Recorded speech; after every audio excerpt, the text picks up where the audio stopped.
you get people asking questions like, well, why would I just deal with this problem with my philanthropic dollars? Why aren't I also thinking about making a profit on this or using some of my other resources?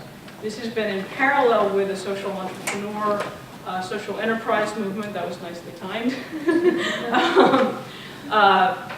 that is now driving these networks of data and people who are interested in making a change in the world, who are also saying this isn't just about my philanthropic dollars, it's about other parts of my finance, and we will see in the next 6 months the launch of probably 2 social stock exchanges, one based in London, one based in Singapore.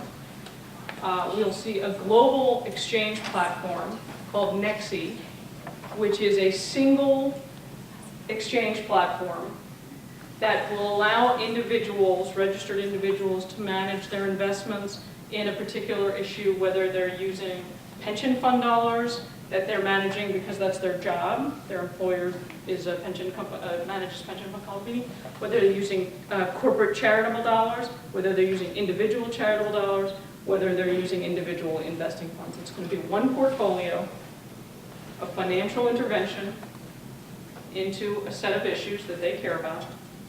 And there's a blended value proposition across there that they will be managing for themselves.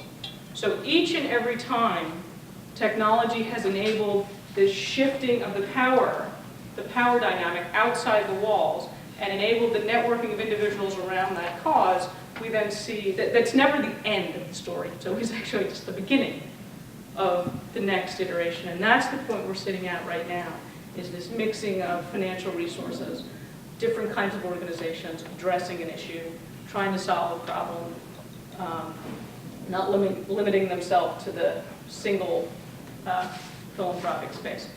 To date, most of this dynamism, most of the technological enabled creativity around visibility, expertise, data, networks, and new kinds of finance has happened out that long end tail. That's where most of the most interesting technologically enabled work has been happening. It's been on the long tail of giving. The institutions at this end, the large staffed foundations, have been much more resistant to change. But we're starting to see that change. And what we might also begin to see is that real exchange of information across the entire marketplace, where you have a set of players at this far end, at the left-hand side, who have the professional staff and the capacity to really understand issues, who will be sharing it across the revenue stream, if you will, informed by the folks who are closer to the action. And then I think we will see a real transformation in how social problems get solved. Thank you.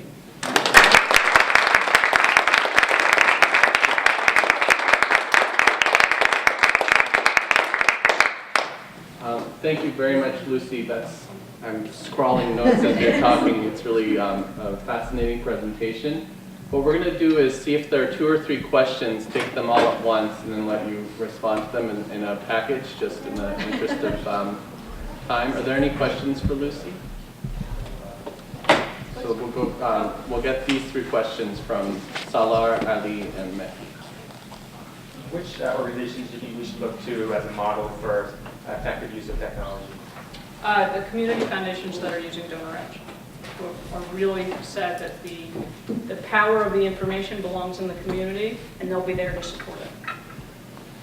And I can give you that list. I mean, at this point, there's actually only about 10 foundations around the country who are using it, 10 community foundations, so I can just rattle off that list for you.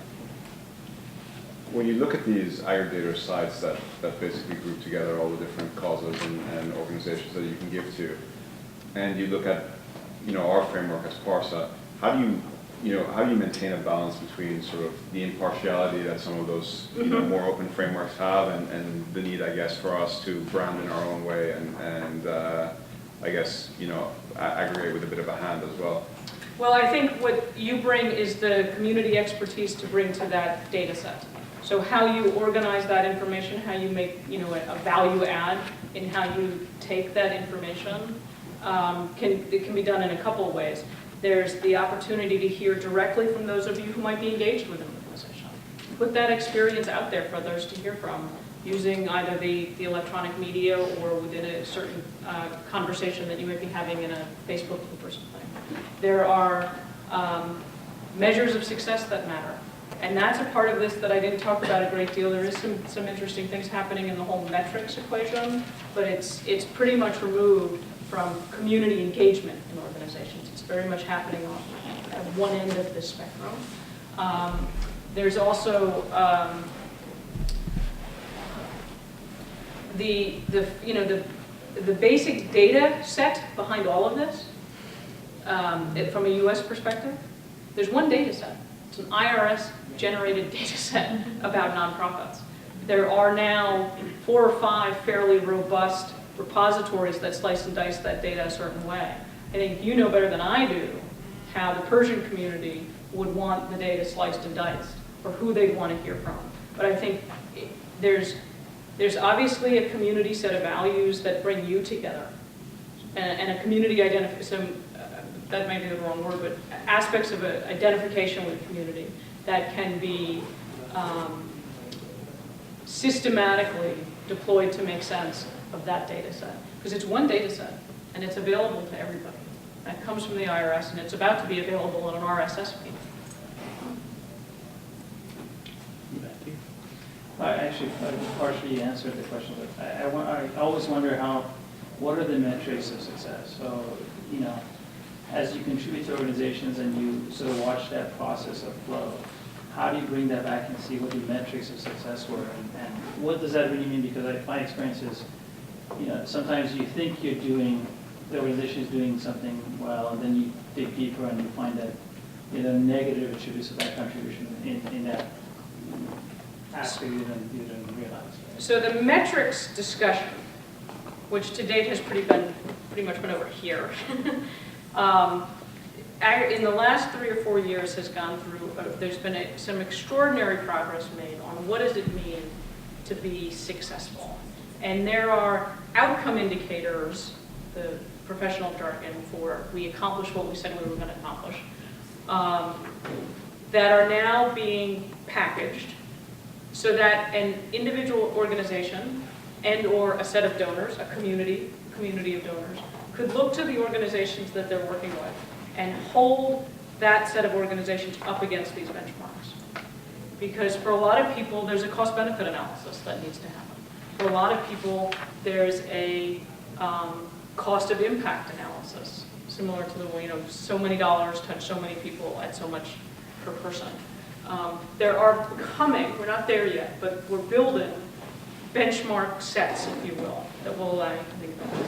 What we're moving beyond, I hope, and part of this comes from the fact that individuals directly engaged with organizations can now share back what they're learning. We're moving beyond the really simple, the lowest hanging fruit, which was cost of overhead, as the only metric for looking at an organization, which is wildly insufficient, and I won't spend the rest of your afternoon pontificating about it. But that's what we had because it was available, and we're moving beyond that. And I could also share a lot of the resources that have been developed if you're interested to know more about those metrics. But as important, I want to say as important are robust mechanisms that are being developed, that, sort of borrow from J.D. Powers and Associates, that are looking directly for constituent feedback. They're actually saying, this organization treats me well, it helped me accomplish X, Y, and Z. You can aggregate that, you can anonymize it, and you can gather it in some kind of systematic way that allows you to compare, various kinds of nonprofits. We're on the cusp of that, we're not quite there yet. There is a website, an organization called Great Nonprofits that's starting to pull some of that in, and then there's some larger scale efforts as well. So with that, let's give a big